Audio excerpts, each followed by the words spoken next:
ఓం శాంతి. Murali date 1-10-2025.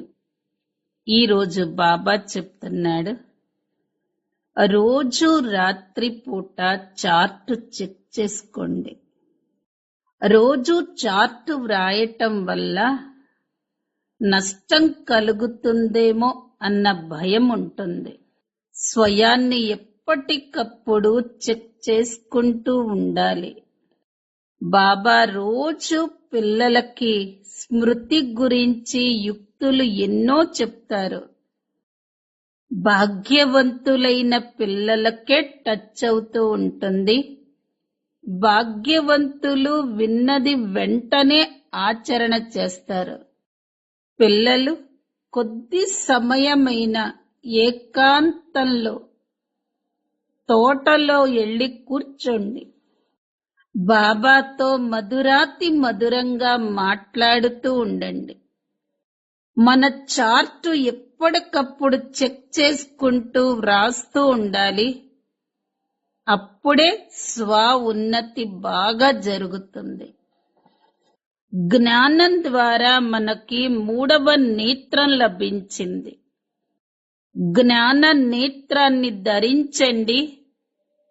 మోసగించే కళ్ళను శుద్ధంగా తయారు చేసుకోండి. ఎంత బాబాని జ్ఞాపకం చేస్తామో జ్ఞాపకంతో కర్మేంద్రియాలన్నీ శీతలంగా సతోగుణిగా అవుతాయి. కావున ఇందులోనే బాగా శ్రమ పడండి. యోగం చెయ్యాలి. కర్మేంద్రియాలని శీతలంగా తయారు చేసుకోవాలి. వ్యాపార వ్యవహారాలు చెయ్యండి, కానీ సమయాన్ని తీయండి. తీసి ఏకాంతంలోకి వెళ్ళి స్మృతిలో కూర్చోండి. ఎందుకు యోగం కుదరటం లేదు? కారణాన్ని పరిశీలించండి. తప్పకుండా చార్ట్ వ్రాసుకోండి. సహనం అనేది శక్తి. సహించటం అంటే చావటం కాదు. అందరి హృదయాలలో స్నేహంగా జీవించటం. ఎవరు ఎంత విరోధిగా ఉన్నా, రావణుడు కన్నా తీవ్రంగా ఉన్నా, ఒక్కసారి కాదు 10 సార్లు సహించవలసి వచ్చినా సహించండి. ఆ సహన శక్తి యొక్క ఫలం అవినాశిగా ఉంటుంది, మధురంగా ఉంటుంది. మరి నేనింత సహిస్తున్నాను, వాళ్ళు కూడా కొంచెమైనా సహించాలి కదా అని ఆలోచించకండి. ఈ అల్పకాలిక ఫలం యొక్క భావనను పెట్టుకోకండి. దయా భావన ఉంచుకోండి. ఇదే సేవా భావం. సేవా భావం ఉన్నవారు అందరి బలహీనతలను ఇముడ్చుకుంటారు. గడిచిపోయినది మర్చిపోండి. గడిచిపోయిన విషయాల నుండి పాఠం నేర్చుకుని ముందుకు సదా జాగ్రత్తగా ఉండండి. ఎన్నో విషయాలు గడిచిపోతాయి. గడిచిపోయిన విషయాలను మర్చిపోవాలి. వాటి నుండి పాఠం నేర్చుకొని జాగ్రత్తగా ఉండాలి. ఈ రోజటి మధుర మహావాక్యాలు. మధురమైన పిల్లలు, రోజు రాత్రి మీ లెక్కాపత్రమును చూసుకోండి. డైరీ వ్రాసుకున్నట్లయితే నష్టం కలుగుతుందేమోనన్న భయం ఉంటుంది. ప్రశ్న: కల్ప పూర్వపు భాగ్యశాలి పిల్లలకు బాబా చెప్పే ఏ విషయం వెంటనే గుర్తొస్తుంది? జవాబు: బాబా రోజు పిల్లలకు స్మృతి గురించి యుక్తులు ఏవైతే తెలియచేస్తారో అవి భాగ్యశాలి పిల్లలకు టచ్ అవుతూ ఉంటాయి. వారు వాటిని వెంటనే అమలులోకి తెస్తారు. పిల్లలు కొంత సమయం ఏకాంతంలో తోటలోకి వెళ్ళి కూర్చోండి. బాబాతో మధురాతి మధురంగా మాట్లాడండి. మీ చార్టును వ్రాసినట్లయితే ఉన్నతి జరుగుతూ ఉంటుంది అని బాబా అంటారు. ఓం శాంతి. మిలిటరీ వారిని మొట్టమొదట అటెన్షన్ ప్లీజ్ అని అప్రమత్తం చేయటం జరుగుతుంది. బాబా కూడా పిల్లలను స్వయాన్ని ఆత్మగా నిశ్చయం చేసుకొని బాబాను స్మృతి చేస్తూ ఉన్నారా అని అడుగుతారు. ఈ జ్ఞానాన్ని బాబా ఈ సమయంలోనే ఇవ్వగలరు అని పిల్లలకు వివరించటం జరిగింది. బాబానే చదివిస్తారు. భగవాను వాచ అని ఉంది కదా, భగవంతుడు ఎవరు, ఎలా చదివిస్తారు అన్నదే ముఖ్యమైన విషయం. ఈ జ్ఞానాన్ని బాబా ఈ సమయంలోనే ఇవ్వగలరు అని పిల్లలకు వివరించటం జరిగింది. బాబానే చదివిస్తారు. భగవాను వాచ అని ఉంది కదా, భగవంతుడు ఎవరు చదివిస్తారు అన్నదే ముఖ్యమైన విషయమవుతుంది. ఈ విషయాలను మొట్టమొదట అర్థం చేసుకోవాలి మరియు నిశ్చయం చేసుకోవాలి. అలాగే అతీంద్రియ సుఖంలో కూడా ఉండాలి. తనకు అనంతమైన తండ్రి లభించారు అని ఆత్మకు ఎంతో సంతోషం కలగాలి. వారసత్వాన్ని ఇచ్చేందుకు బాబా ఒకేసారి కలుస్తారు. దేని వారసత్వం?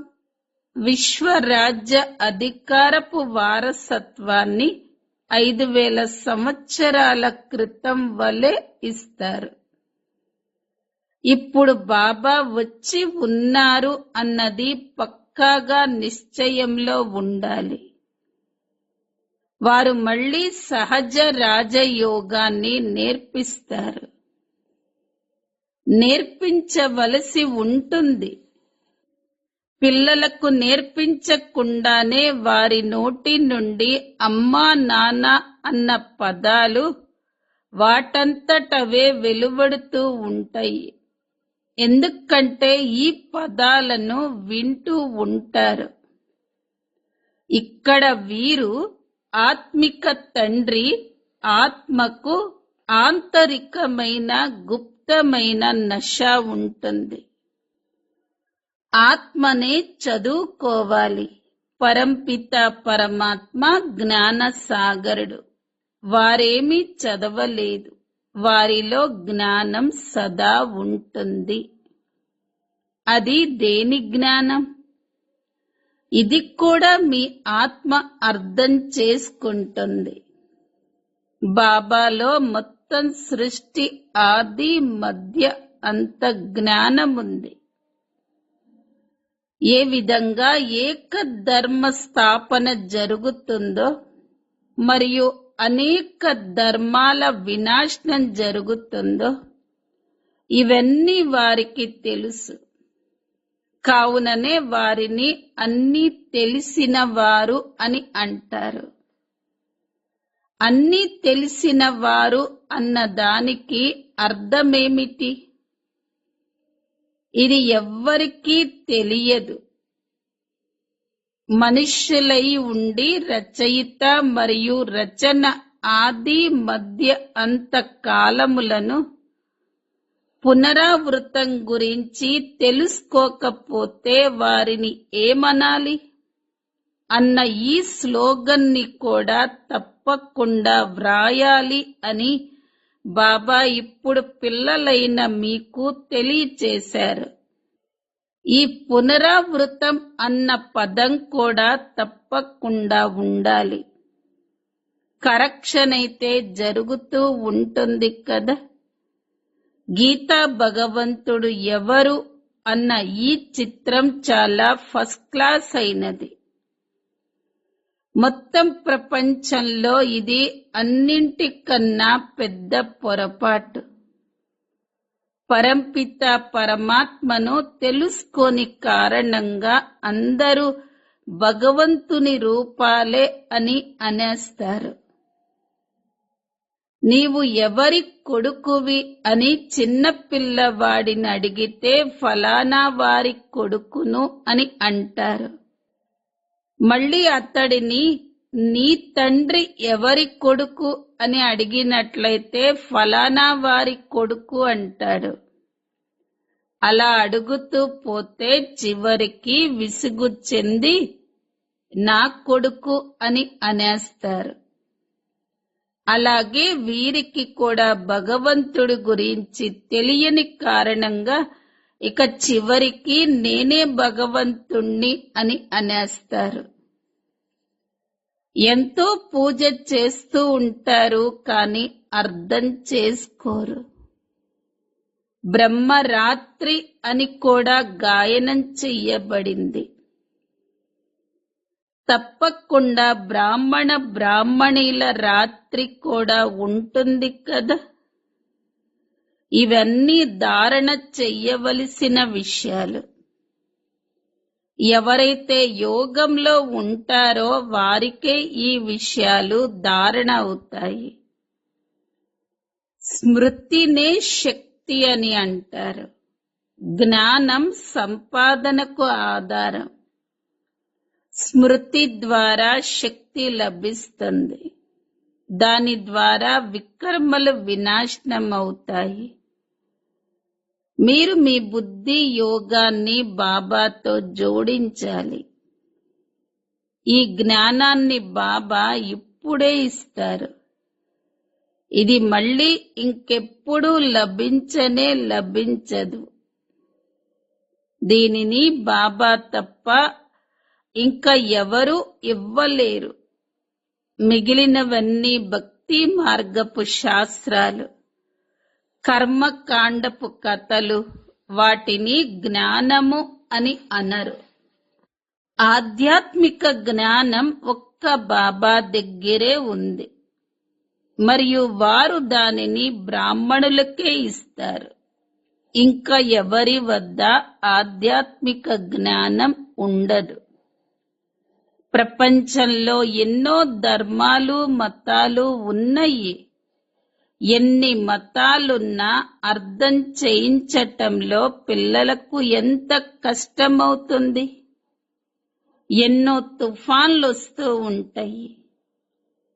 నా నావను తీరానికి చేర్చు అని మహిమ చేస్తారు. అందరి నావ తీరానికి చేరుకోలేదు. కొన్ని మునిగిపోతాయి కూడా, కొన్ని చేరుకుంటాయి. 2-3 సంవత్సరాలు గతించిన కొందరి గురించి ఏమీ తెలియదు. కొందరైతే ముక్కలు ముక్కలుగా అయిపోతారు. కొందరు అక్కడే నుంచుండిపోతారు. ఇందులో ఎంతో శ్రమ ఉంది. కృత్రిమమైన యోగాలు కూడా ఎన్ని వెలువడ్డాయి. ఎన్ని యోగ ఆశ్రమాలున్నాయి. ఆత్మిక యోగ ఆశ్రమం ఏదీ ఉండదు. బాబానే వచ్చి ఆత్మలకు ఆత్మిక జ్ఞానాన్ని నేర్పిస్తారు. ఇది చాలా సహజమైన యోగము అని బాబా అంటారు. ఇటువంటి సహజమైనది ఇంకా ఏదీ లేదు. ఆత్మనే శరీరంలోకొచ్చి పాత్రను అభినయిస్తుంది. ఎక్కువలో ఎక్కువ 84 జన్మలు. మిగిలిన వారి జన్మలు తక్కువవుతూ ఉంటాయి. ఈ విషయాలు కూడా పిల్లలైన మీలో ఏ కొందరి బుద్ధిలోనో ఉంటాయి. బుద్ధిలో ధారణ చాలా కష్టంగా జరుగుతుంది. ఎక్కడికి వెళ్ళినా మొట్టమొదట బాబా పరిచయాన్ని ఇవ్వండి అని బాబా అంటారు. బాబా పరిచయాన్ని ఎలా ఇవ్వాలి అన్న విషయంలో యుక్త వ్యక్తులను రచించటం జరుగుతుంది. ఎప్పుడైతే వారికి నిశ్చయం ఏర్పడుతుందో అప్పుడు బాబా సత్యమైన వారు అని అర్థం చేసుకుంటారు. తప్పకుండా బాబా సత్యమైన విషయాలనే వినిపిస్తారు. ఇందులో సంశయాన్ని తెచ్చుకోకూడదు. స్మృతిలోనే శ్రమ ఉంది. ఇందులో మాయ ప్రతిఘటిస్తుంది. గడియ గడియ స్మృతిని మరిపింపచేస్తుంది. కావున చార్టుని వ్రాయండి. తద్వారా మీరు ఎంత స్మృతి చేస్తారో బాబా కూడా చూడగలరు అని బాబా అంటారు. 4వ వంతు కూడా చార్ట్ వ్రాయరు. మేమైతే మొత్తం రోజంతా స్మృతిలో ఉంటాము అని కొందరంటారు. కానీ అది చాలా కష్టము అని బాబా అంటారు. బంధనాలలో ఉంటూ తన్నులు తినే మాతలే రాత్రింబవళ్ళు స్మృతిలో ఉంటూ ఉండొచ్చు. శివ్ బాబా, మేము ఎప్పుడు ఈ సంబంధికుల నుండి విముక్తులవుతాము? బాబా, మేము ఈ బంధనాల నుండి ఎలా విముక్తి కాగలము అని ఆత్మ పిలుస్తుంది. ఎవరైనా బాగా స్మృతిలో ఉన్నట్లయితే బాబాకు చార్టుని పంపించండి. రోజు రాత్రి మీ లెక్క పత్రాన్ని వ్రాయండి. డైరీ వ్రాయండి అని డైరెక్షన్ లభిస్తుంది. డైరీ వ్రాయటం ద్వారా మాకు నష్టం వాటిల్లుతుందేమో నన్న భయం ఉంటుంది. బాబా చూస్తే ఏమంటారు? ఇంత మధురాతి మధురమైన తండ్రిని ఇంత సమయమేనా స్మృతి చేసేది? లౌకిక తండ్రిని భార్య మీరు ఎంతగా స్మృతి చేస్తారు? కానీ నన్ను ఈ కొద్దిగా కూడా స్మృతి చెయ్యటం లేదు. స్మృతి చార్టు వ్రాసినట్లయితే మీకు మీకే సిగ్గనిపిస్తుంది. ఈ పరిస్థితులలో నేను పదవిని పొందలేను అని భావిస్తారు. బాబా చార్టును పెట్టమని ఎక్కువగా చెప్తారు. బాబాను మరియు 84 జన్మల చక్రాన్ని స్మృతి చెయ్యాలి. తద్వారా మళ్ళీ చక్రవర్తి రాజులుగా అయిపోతారు. మీ సమానంగా తయారు చేస్తేనే ప్రజలపై రాజ్యం చేస్తారు. ఇది నరుడు నుండి నారాయణుడిగా అయ్యే రాజయోగం. లక్ష్యం మరియు ఉద్దేశం ఇదే. ఆత్మని చూడటం జరగదు, అర్థం చేసుకోవటం జరుగుతుంది. వీరిలో ఆత్మ ఉంది అన్నది కూడా అర్థం చేసుకోబడుతుంది. ఈ లక్ష్మీనారాయణులకు తప్పకుండా రాజధాని ఉంటుంది. వీరు అందరికన్నా ఎక్కువగా కష్టపడ్డారు.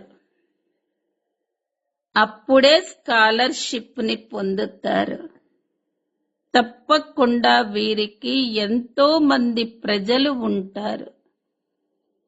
వీరు ఉన్నతోన్నతమైన పదవిని పొందారు.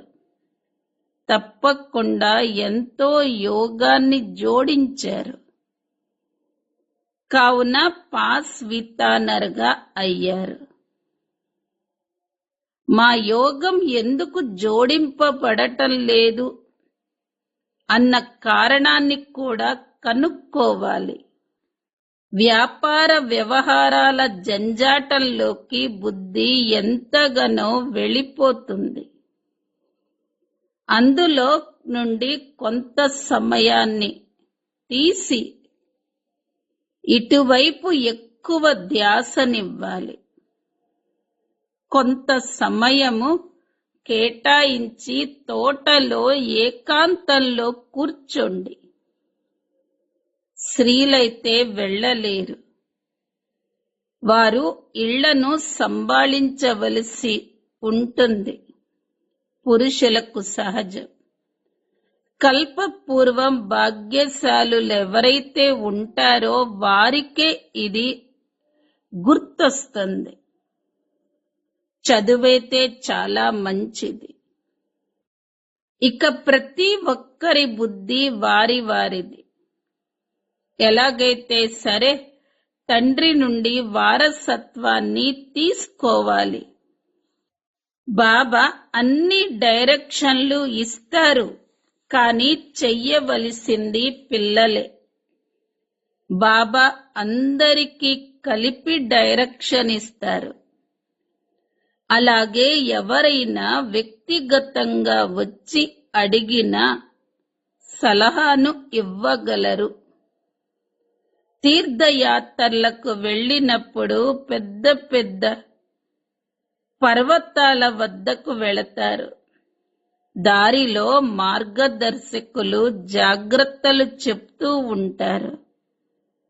ఎన్నో కష్టాలు పడుతూ వెళతారు. పిల్లలైన మీకైతే బాబా చాలా సహజమైన యుక్తిని తెలియచేస్తారు. బాబాని స్మృతి చెయ్యండి. శరీర అభిమానాన్ని తొలగించాలి. నన్ను స్మృతి చెయ్యండి అని బాబా చెప్తారు. బాబా వచ్చి జ్ఞానాన్ని ఇచ్చి వెళ్ళిపోతారు. ఆత్మ వంటి వేగంగా వచ్చే రాకెట్ ఇంకేదీ ఉండదు. వారైతే చంద్రుడు మొదలైన వాటి వైపుకు వెళ్ళటంతో ఎంతో సమయాన్ని వ్యర్థం చేస్తారు. ఇది కూడా రచింపబడి ఉంది. ఈ విజ్ఞానపు కళ కూడా వినాశనంలో సహాయం చేస్తుంది. వారిది సైన్స్, మీది సైలెన్స్. స్వయాన్ని ఆత్మగా భావిస్తూ బాబాని స్మృతి చెయ్యాలి. ఇది డెడ్ సైలెన్స్. ఆత్మనైన నేను శరీరం నుండి వేరుగా ఉంటాను. ఈ శరీరము పాత చెప్పు. సర్పము, తాబేలు ఉదాహరణ కూడా మీ కోసమే. మీరే పురుగుల వంటి మనుష్యులను బూబు అంటూ మనుష్యుల నుండి దేవతలుగా తయారు చేస్తారు. విషయ సాగరం నుండి క్షీర సాగరంలోకి తీసుకువెళ్ళటం మీ పనే. సన్యాసులు ఈ యజ్ఞ తపాదులేవి చెయ్యవలసిన పని లేదు. భక్తి మరియు జ్ఞానం గృహస్థుల కోసమే. సన్యాసులైతే సత్యుగంలోకి వచ్చేదే లేదు. ఈ విషయాల గురించి వారికేం తెలుసు? ఈ నివృత్తి మార్గం వారి పాత్ర కూడా డ్రామాలో రచింపబడి ఉంది. ఎవరైతే పూర్తి 84 జన్మలు తీసుకున్నారో వారే డ్రామా అనుసారంగా వస్తూ ఉంటారు. ఇందులో కూడా నెంబర్ వారీగా వెలువడుతూ ఉంటారు. మాయ ఎంతో ప్రబలమైనది. కళ్ళు చాలా అశుద్ధమైనవి. జ్ఞానం అనే 3వ నేత్రం లభించటంతో కళ్ళు శుద్ధంగా అయిపోతాయి. మళ్ళీ అర్ధకల్పం వరకు ఎప్పుడూ అశుద్ధంగా అవ్వవు. ఇవి చాలా మోసం చేస్తాయి. మీరు ఎంతగా బాబాని స్మృతి చేస్తారో అంతగా కర్మేంద్రియాలు శీతలంగా అవుతాయి. మళ్ళీ 21 జన్మలు కర్మేంద్రియాలు చంచలత్వంలోకి రావు. అక్కడ కర్మేంద్రియాలలో చంచలత్వం ఉండదు. అన్ని కర్మేంద్రియాలు శాంతంగా సతోగుణంగా ఉంటాయి. దేహ అభిమానం వచ్చినాకనే అసూరత్వమంతా వస్తుంది. బాబా మిమ్మల్ని దేహి అభిమానులుగా తయారు చేస్తారు. అర్ధకల్పం కోసం మీకు వారసత్వం లభిస్తుంది. ఎవరు ఎంతగా కష్టపడితే అంతగా ఉన్నత పదవిని పొందుతారు. దేహి అభిమానులుగా అయ్యేందుకు బాగా కష్టపడాలి. ఆ తర్వాత ఇక కర్మేంద్రియాలు మోసం చెయ్యవు. అంతిమం వరకు యుద్ధం కొనసాగుతూనే ఉంటుంది. ఎప్పుడైతే కర్మాతీత స్థితికి చేరుకుంటారో అప్పుడు ఈ యుద్ధం ప్రారంభమవుతుంది. దినప్రతి దినం శబ్దం వెలువడుతూ ఉంటుంది. మృత్యువుకి భయపడతారు. ఈ జ్ఞానం అందరి కోసము అని బాబా అంటారు. కేవలం బాబా పరిచయాన్నివ్వండి. ఆత్మలైన మనమందరం సోదరులం. అందరూ ఒక తండ్రినే స్మృతి చేస్తారు. గాడ్ ఫాదర్ అని అంటారు. కొందరు ప్రకృతిని నమ్ముతారు. కానీ భగవంతుడైతే ఉన్నారు కదా. ముక్తి జీవన ముక్తుల కోసం వారిని స్మృతి చేస్తారు. మోక్షం అనేది లేనే లేదు. ప్రపంచ చరిత్ర పునరావృతమవుతుంది. ఎప్పుడైతే సత్యుగం ఉండేదో అప్పుడు ఒక్క భారతదేశమే ఉండేది కదా. మనుష్యులకైతే ఏమీ తెలియదు. ఈ లక్ష్మీనారాయణల రాజ్యం ఉండేది కదా. ఇది లక్షల సంవత్సరాల విషయం కాదు. లక్షల సంవత్సరాలున్నట్లయితే సంఖ్య ఎంత ఎక్కువైపోతుంది. ఇప్పుడు కలియుగం పూర్తయి సత్యుగ స్థాపన జరుగుతుంది అని బాబా అంటారు. కలియుగం ఇంకా బాల్యంలోనే ఉంది. ఇన్ని సంవత్సరాల ఆయువు ఉంది అని వారు భావిస్తారు. ఈ కల్పం 5000 సంవత్సరాలదే ఉంటుందని పిల్లలైన మీకు తెలుసు. భారతదేశంలోనే దీని స్థాపన జరుగుతుంది. భారతదేశమే ఇప్పుడు స్వర్గంగా అవుతుంది. ఇప్పుడు మనం శ్రీమతంపై ఈ రాజ్య స్థాపనను చేస్తున్నాము. ఇప్పుడు నన్నొక్కడిని స్మృతి చెయ్యండి అని బాబా అంటారు. మొట్టమొదటి శబ్దాలు ఈ రెండే. ఎప్పటి వరకైతే బాబాపై నిశ్చయం ఏర్పడదో అప్పటి వరకు ప్రశ్నలు అడుగుతూనే ఉంటారు. ఆ తర్వాత ఏ విషయం గురించైనా జవాబు లభించకపోతే వీరికి ఏమీ తెలియదు, కానీ భగవంతుడే మమ్మల్ని చదివిస్తున్నారు అని చెప్తున్నారు అని భావిస్తారు.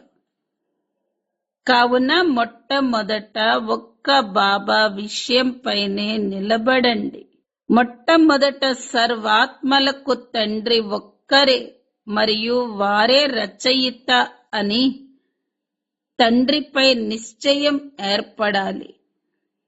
అప్పుడు తప్పకుండా సంగమ యుగం విషయంలోకి వస్తారు. నేను ప్రతి యుగంలోకి రాను, కల్పపు సంగమ యుగంలోనే వస్తాను అని బాబా అంటారు. నేను కొత్త సృష్టికి రచయితను. మరి నేను కల్ప మధ్యలో ఎలా రాగలను? నేను పాత ప్రపంచం మరియు కొత్త ప్రపంచాలకు మధ్యలోనే వస్తాను. దీనిని పురుషోత్తమ సంగమ యుగము అని అంటారు. మీరు పురుషోత్తములుగా కూడా ఇక్కడే అవుతారు. లక్ష్మీనారాయణులు అందరికన్నా పురుషోత్తములు. లక్ష్యం ఎంత సహజమైనది. దీని స్థాపన జరుగుతుంది అని అందరికీ చెప్పండి. పురుషోత్తమ అన్న పదాన్ని తప్పకుండా వ్రాయండి. ఎందుకంటే ఇక్కడ మీరు కనిష్ఠుల నుండి పురుషోత్తములుగా అవుతారు అని బాబా అన్నారు. ఇటువంటి ముఖ్యమైన విషయాలను మర్చిపోకూడదు. అలాగే కొత్త శకపు తారీఖును కూడా తప్పకుండా వ్రాయాలి. ఇక్కడ మీ రాజ్యం మొదటి నుండే ప్రారంభమవుతుంది. ఇతరుల రాజ్యం మొదటి నుండి ఉండదు. ధర్మస్థాపకులు ఎప్పుడైతే వస్తారో అప్పుడే వారి వెనక వారి ధర్మపు వృద్ధి జరుగుతుంది. ఎప్పుడైతే కోట్లాదిగా సంఖ్యలో అవుతారో అప్పుడే రాజ్యం చేస్తారు. మీ రాజ్యమైతే ప్రారంభం నుండి అనగా సత్యుగం నుండే ఉంటుంది. సత్యుగంలో ఇంతటి రాజ్యం ఎక్కడ నుండి వచ్చింది అన్నది ఎవరి బుద్ధిలోనూ ఉండదు. కలియుగ అంతిమంలో ఎన్నో లెక్కలేనన్ని ధర్మాలున్నాయి. మళ్ళీ సత్యుగంలో ఒకే ధర్మం ఒకే రాజ్యం ఎలా ఉంటుంది? ఎన్నో వజ్రాలతో రత్నాలతో పొదగబడిన భవనాలుంటాయి. భారతదేశం ఇలా ఉండేది. దానినే ప్యారడైజ్ అని పిలిచేవారు. ఇది 5000 సంవత్సరాల విషయం. లక్షల సంవత్సరాల విషయం ఎక్కడ నుండి వచ్చింది? మనుషులు ఎంతో తికమక చెంది ఉన్నారు. ఇప్పుడు వారికెవరు అర్థం చేయించాలి? మేము అసూరి రాజ్యంలో ఉన్నాము అని వారు భావించరు. ఈ దేవతలకు సర్వగుణ సంపన్నులు అన్న మహిమ ఉన్నది. వీరిలో పంచ వికారాలు లేవు.